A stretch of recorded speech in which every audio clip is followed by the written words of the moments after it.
Hey Cadillac fans. Hey, we're at one of Caddy Daddy's shops where we get a lot of work done. And what I want to share with you today is a situation that arose. And I want to see if something that can help you out. And what this is particular to the 49 to 52 fog lamps. And it's something you run into. You're going to have to change the bulbs in there eventually, or if you're restoring it.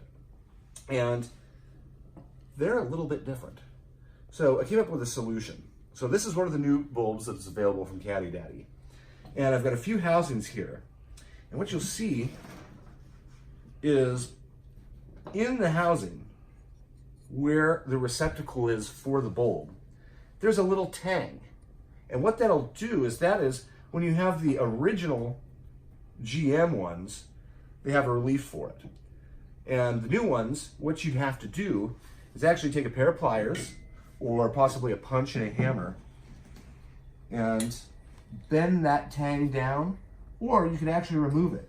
I actually did it two different ways here. So this one we're just going to bend down.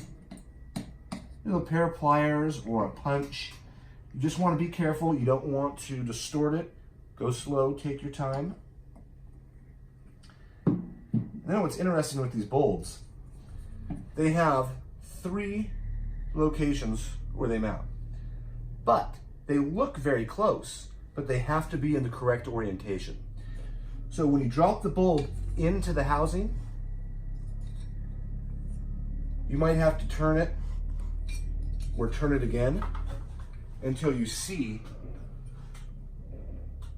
where the little prongs there will seat right in the holes.